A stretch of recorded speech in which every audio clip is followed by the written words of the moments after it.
용서받지 못할 죄라고 하는 제목으로 함께 은혜 받기를 원합니다.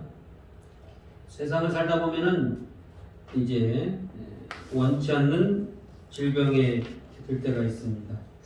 그것이 감기와 같이 시간이 지나면 회복되고 또 적당히 약을 먹으면 이제 치료되는 그런 병이면 그래도 우리가 안심을 합니다만, 그러나 이제 불치의 병에 걸려서 회복될 가능성이 없는 그런 질병에 걸렸다면 우리는 이제 절망에 빠질 수밖에 없죠.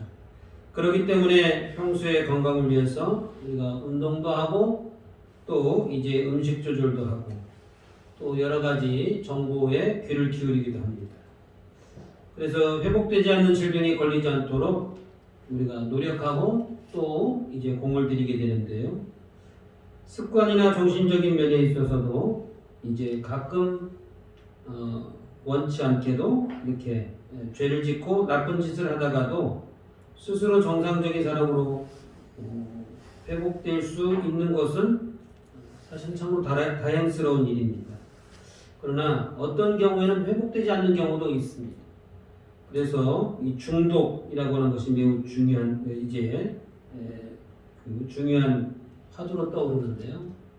알코올 중독에 걸린 사람들을 조사해 보니까 이제 불치병에 가깝도록 회복하기 힘든 그런 것이다, 이렇게 표현합니다. 담배도 그 중독성 때문에 한번 피우기 시작하면 끊는다는 것이 너무나 어렵다, 이렇게 말을 하기도 합니다. 마약을 한번 손을 대면 폐인이 되어야만 끊을 수 있다라고 말하기도 합니다. 또 도박을 하는 것도 이제 중독이 되면 재산을 다 날리고 이제 그 속된 표현으로는 마누라까지도 다 팔아도 정신을 차리지 못한다라는 이제 격언이, 그런 말들이 있습니다. 그래서 그렇게 중독되면 빠져나오기가 어렵다라고 하는 것을 표현하고 있습니다. 그러므로 이런 일들은 어떻습니까? 그런 일에 빠지지 않도록 처음부터 조심하는 것이 굉장히 중요하죠. 오늘 본문에도 회복되지 않는 것에 대해서 말씀하고 있습니다. 모든 죄는 다 예수 그리스도의 보혈의 피로 용서함을 받는데, 오늘 본문 4절에도 나와 있고 5절에 나와 있는데요. 용서하지 아니하신다, 용서받을 수 없는 죄가 있다, 이렇게 말씀하십니다. 그래서 불치의 병에 걸리지 않도록 우리가 노력을 해야 하듯이 회복될 수 없는 나쁜 습관에 빠지지 않도록, 용서받을 수 없는 죄를 짓지 않도록 노력하는 것, 그것이 이제 우리가 살아가면서 꼭 필요한 성화의 과정이 될 것입니다. 오늘 이제 본문 1절에도 나와 있는데요. 거짓 선지자들 혹은 거짓 선생들이 일어나서 너희들을 유혹할 것이다, 이렇게 표현하고 있습니다만, 이것이 교회 밖에서의 일이 아니고 교회 안에서 그와 같은 일이 있을 것을 이야기하십니다. 그래서 사탄은 거짓 선생들을 동원하고 우리를 유혹하고 넘어뜨리려고 이제 시험을 주게 되죠. 그래서 그렇게 한두 번 넘어지는 것에 만족하지 않고 용서받지 못할 죄를 짓게 해서 그 죄에서 헤어나지 못하도록 하려고 하는 것이 이제 마귀의 전략이죠. 그렇기 때문에 우리가 정신을 차리고 대비를 해야 되는 겁니다. 그냥 나만 조심하면 되지, 그렇게 해서 될 문제가 아니라는 거예요. 나도 모르는 사이에 내가 어쩌다가 여기까지 왔지? 내가 왜 여기에 이 지경이 됐을까라고 할 만큼 나도 모르는 사이에 그러한 일들이 벌어지게 될 것을 이제 경고하는 것이죠. 그러면 본문에서 용서받지 못할 죄가 무엇이라고 말합니까? 오늘 크게 두 가지를 이야기하고 있는데요. 첫 번째로 4절에 보니까 하나님이 범죄한 천사들을 용서하지 아니하신다, 이렇게 말하고 있습니다. 범죄한 천사들. 천사들도 죄를 지을까요? 천사는 원래 우리 인간을 위해서 하나님께서 하시는 일을 돕고자 이제 만든 존재입니다. 그러니까 이 천사는 하나님과 사람 사이를 오가면서 이제 하나님의 명령을 수행하고 또 우리를 돕는 일들을 하는 것이죠. 그래서 우리의 이제 경배 대상이 될 수 없습니다. 우리 기도의 대상이 될 수도 없는 것이죠. 히브리서 1장 14절에 보니까 모든 천사들은 섬기는 영으로서 구원받을 상속자들을 위하여 섬기고 보내심이 아니냐 이렇게 말하고 있어요. 천사는 그 존재 목적이 섬기는 데 있습니다.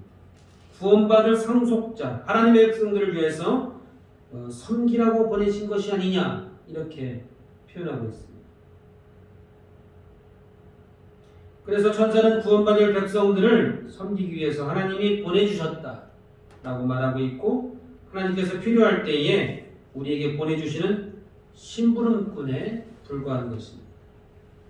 그런데 이 천사가 죄를 범했다는 것은 얼마나 큰 죄를 지었기에 이제 용서받지 못할 죄라고 했을까요?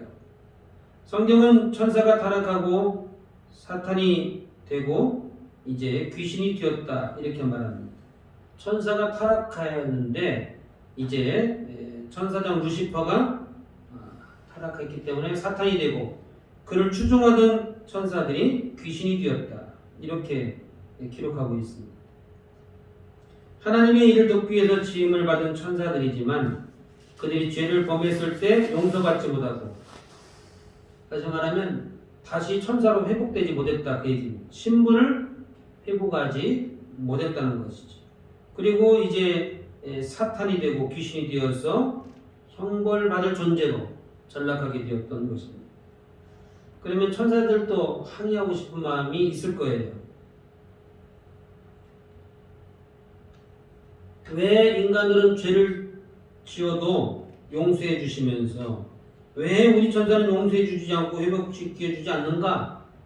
이렇게 항의할 만 하겠습니다만 그러나 천사들은 용서받지 못하기 때문에 더더욱 우는 사자와 같이 이 하나님의 백성들을 이제 삼킬자를 두루 찾게 되는 것이고 더더욱 시기와 질투하는 마음으로 이제 넘어뜨리려고 힘을 쓰는 것입니다. 그렇기 때문에 우리가 나만 잘하면 되지 이렇게 해서 될 문제가 아니라는 거예요. 사탄이 무슨 죄를 지었기에 이렇게 용서받지 못할까요? 사탄이라는 이름이 안에 그 뜻이 포함되어 있습니다. 사탄이라고 하는 이름은 대적자 그런 뜻이죠. 저주받은 이렇게 원한을 가지고 하나님을 대적한다 그 얘기입니다. 대적하고 하나님의 일을 방해하는 것 그게 사탄이 하는 일입니다. 마귀라고 하는 이름의 이 뜻에는 참소자, 해방꾼 그리고 고소자 그런 뜻이 있습니다. 다시 말하면 남의 허물을 이제 남의 허물과 죄를 들추고 참수하고 음해하고 고소하는 일들을 합니다. 거짓말을 만들어내고 또 주의 종과 성도들을 사이에 이간질하고 그렇게 하는 것이 이 마귀가 하는 일입니다. 귀신이라고 하는 말 속에는 유혹자, 유혹한다라는 표현이 되어 있습니다. 사람들이 죄를 범하도록 유혹하고 미혹하는 것. 그것이 그럴싸하게 보이는 것. 이렇게 하는 것이 이제 귀신이 하는 일입니다. 그래서 이제 사탄과 마귀, 귀신이라고 하는 이름의 속뜻을 살펴보면 그들이 왜 용서받을 수 없는 죄를 가지고 있는지를 우리가 알 수 있습니다. 하나님을 대적하거나 성도들을 참소하고 회방하고 또 이제 이간질하는 것, 또 이런저런 죄를 짓도록 유혹하는 것, 그것은 용서받을 수 없는 죄가 된다 말씀하고 있습니다. 유다서 1장 6절에 보니까 이런 구절이 있습니다. 또 자기 지위를 지키지 아니하고 자기 처소를 떠난 천사들을 큰 날의 심판까지 영원한 결박으로 흑암에 가두셨으며 이 말씀을 미뤄보면 용서받지 못하는 천사의 죄는 무엇인가요? 자기 지위를 지키지 않는 것이 용서받지 못할 죄입니다. 자기 지위를 지키지 않고 자기 처소, 자기가 있어야 할 죄를 떠나는 것, 그것이 천사들이 용서받지 못하는 중요한 이유가 되는 것입니다. 여기서 말하는 지위, 자기 지위를 지키지 아니하고, 지위가 뭔가요? 자기의 영역, 자기의 책무, 책임, 그런 뜻입니다. 자기에게 주어진 일을 떠나서 권한 밖의 일을 했다는 것이죠. 하나님을 섬기고 또 하나님의 택한 백성들을 섬기는 것이 천사가 해야 할 일인데, 그런 위치를 떠나서 이제 자기 스스로 영광을 취하려고 하고 또 하나님을 대신한 그 자리에 올라서려고 하는 것, 그것이 이제 악한 사탄이 영원히 용서받지 못하는 이유가 되는 것입니다. 천사가 해야 할 일은 자기를 창조하신 하나님을 위해서 일하는 것이고, 또 하나님의 택한 백성들에게 또 이제 하나님 말씀을 전하고 또 인도하는 것, 그런 것들인데, 그런 임무를 다하지 않고 그 위치에서 직무를 다하지 않고 이제 자기 스스로가 영광을 취하려고 했기 때문에 문제가 된다는 것입니다. 그러므로 누구든지 이제 자기의 자리를 벗어난다면 하나님으로부터 용서받을 수 없는 죄가 되는 것입니다. 우리 성도들도 하나님의 영광을 위해서 지음받은 사람들입니다. 그래서 우리의 위치가 있다. 하나님의 영광을 위해서 지음받았다고 하는 뜻은 우리도 우리의 위치, 우리의 지위가 있다는 거예요. 그런데 그 신분을 망각하고 또 하나님 자리에 올라서서 하나님의 영광을 가르치려고 한다면, 혹은 지나치게 자기 자신의 영광을 위해서 산다면 그건 역시 용서받지 못할 죄가 되는 겁니다. 그 대표적인 사람이 아담이죠. 아담은 에덴 동산을 지키고 그것을 이제 다스리는 직임을 가지고 있음에도 불구하고 그것을 망각하고 에덴 동산에 있는 선악과를 탐하여서 이제 넘볼 수 없는 자리를 넘보게 된 것이죠. 자기의 지위를 이탈하게 된 것, 그것이 아담이 용서받지 못했던 이제 이유가 되는 것입니다. 그러므로 저와 여러분들도 우리의 위치를 망각해서는 안 됩니다. 우리의 위치는 어디에 있는 건가요? 저와 여러분은 하나님의 피조물이라고 하는 위치가 있습니다. 피조물로서의 역할에 있는 것이죠. 그것을 넘어서서 스스로가 하나님이 되려고 하는 것, 그것이 교만이 되는 것입니다. 또 우리 위치는 어디에 있습니까? 우리는 용서받지 못할 흉악한 죄인이라고 하는 것, 그 죄인의 신분을 벗어날 수 없는 것. 그렇기 때문에 우리가 하나님 앞에 머리 숙여 우리의 죄를 용서해달라고 고백하는 것이고, 그 고백을 통하여 하나님이 십자가의 보혈로 우리를 용서해 주시는 것이죠.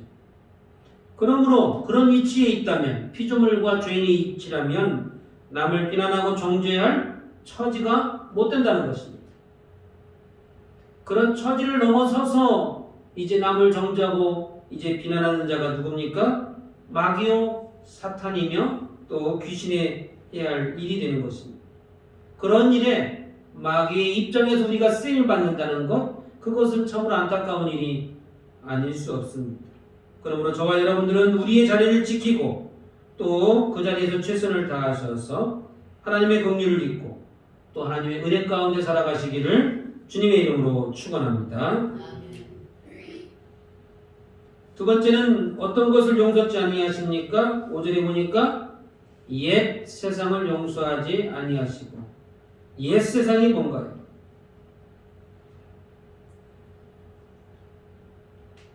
5절 중간에 나와 있죠. 옛 세상을 용서하지 아니하시는데 그 옛 세상은 오직 의를 전파하는 노아와 그 7 식구를 보존하시고, 경건하지 아니한 자들의 세상에 홍수를 내리셨다. 옛 세상은 그러므로 어디를 말합니까? 홍수 이전의 시대를 얘기합니다. 홍수 이전의 시대를 용서하지 아니하신다. 왜 용서하지 아니하십니까?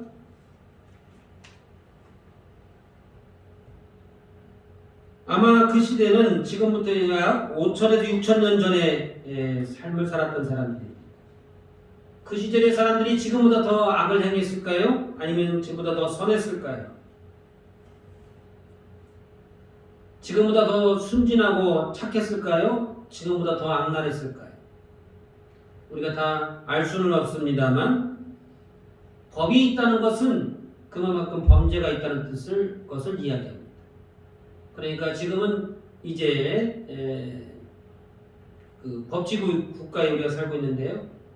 법이 많이 있고 자세하게 구체적으로 언급됐다고 하는 것은 사람들이 교묘하게 그 법을 피해서 죄를 짓기 때문에 이제 법을 이렇게 짜임새 있게 체계적으로 구체적으로 명시하는 것.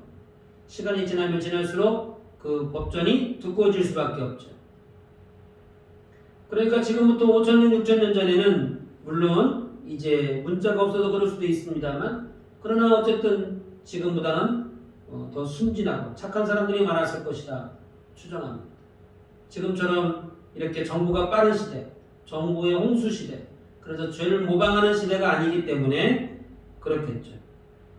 그런데 하나님이 그런 세상을 아까워하지 아니하신다는 거예요. 일거에 물로 심판하시더라는 것이죠.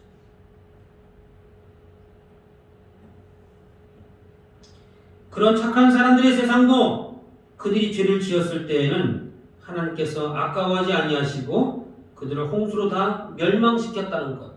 그것이 우리가 기억해야 될 중요한 내용입니다. 지금보다는 착했지만 그래도 용서받을 수 없는 죄를 지었다면 그 죄가 무엇이겠냐라고 하는 것입니다. 오늘 본문에서는 경건하지 아니한 자들, 하나님 앞에 경건하지 않은 것은 용서받을 수 없다는 거예요. 그런 사람들은 뒤도 돌아보지 않고 하나님이 아까워하지도 않는다는 거예요. 미련 없이 하나님께서 결단하시더라 라고 하는 것입니다. 그래서 오직 의를 전파하는 노아와 그 7 식구를 보존하셨다 이렇게 표현하고 있죠. 왜 보존하시는 거예요? 경건하지 않은 세상에 본을 삼기 위하여 그렇게 하셨다는 거예요. 오고 오는 많은 세대들 가운데에 이제 하나님이 경건하지 않은 자들을 어떻게 심판하셨는지, 또 의를 전파하는 그런 가정에는 어떻게 보존하시는지를 본보기로 보여주셨다는 것이죠. 그러므로 경건하게 살 것인가, 불경건하게 살 것인가는 우리에게 중요한 화두가 되어야 됩니다. 이것이 우리의 삶의 중요한 삶의 지표가 되어야 됩니다. 왜냐하면 이것은 살고 죽는 것의 문제이기 때문에 그렇습니다. 경건하게 사느냐, 그렇게 살지 못하느냐는 우리의 이제 삶을 결정하는, 하나님께 인정받느냐, 받지 못하느냐를 결정하는 중요한 문제이기 때문에 우리들 역시도 이 문제를 중요하게 다뤄야 한다는 것이죠. 그러면 경건하게 산다는 게 무슨 뜻입니까? 경건이라고 하는 말 속에는 하나님을 예배하고 섬긴다 그런 뜻이 포함되어 있습니다. 그러므로 우리의 본분은 어디에 있습니까? 예배하고 섬기는 데 있습니다. 하나님을 섬기는 것은 하나님께 예배 드리는 것으로부터 시작되는 것이죠. 하나님께 예배하는 것으로부터 하나님을 섬기는 것입니다. 아무리 법 없이도 살 사람이라 할지라도 하나님을 섬기지 않고 예배 드리는 일을 소홀히 한다면 그 사람은 용서받을 수 없는 사람이라고 하는 것을 오늘 본문이 경고하고 있습니다. 그래서 하나님께서 우리를 창조하실 때의 가장 큰 목적이 무엇입니까? 하나님을 섬기고 예배하고 하나님을 찬양하기 하기 위하여 그런 목적으로 하나님 우리 인간을 창조하셨다. 성경이 그렇게 말하고 있습니다.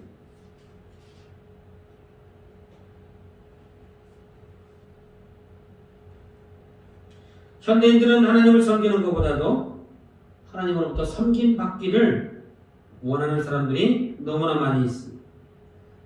그것이 비단 세상 사람들만 그런 것이 아니고 예수 믿는 사람, 교회 안에 성도라고 하는 이름을 가진 사람들 중에도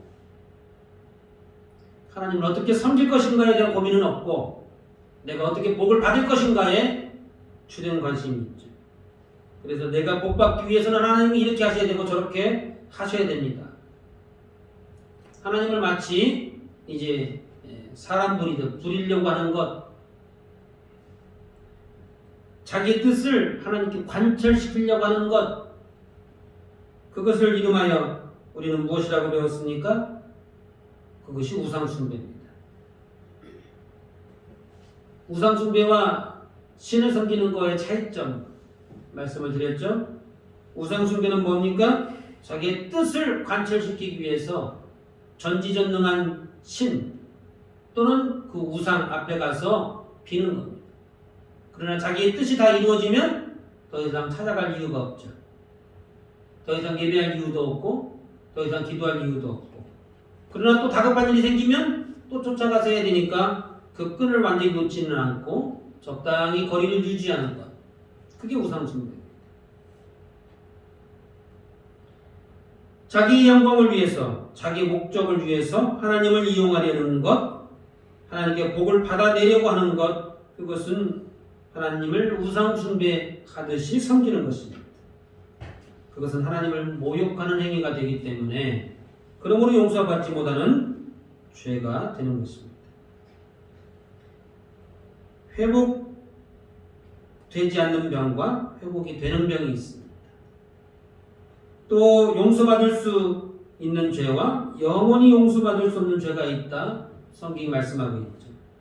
모든 죄를 짓지 않으려고 우리가 몸부림치고 노력해야 됩니다만, 특별히 용서받을 수 없는 죄만큼은 짓지 않으려고 우리가 더욱더 애써야 되겠죠. 사탄의 주특기가 뭔가요?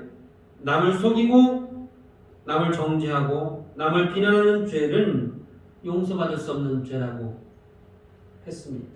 그런데 그렇게 우리를 이끌어 가려고 하는 것, 그것이 마귀가 하는 이제 방법이 될 것입니다. 또 이제 경건하게 살지 않는 것도 용서받을 수 없는 죄라 말씀하고 있습니다. 그러므로 저와 여러분들은 적극적으로 모든 사람들을 이해하고 용서하는 마음을 가져야 할 것입니다.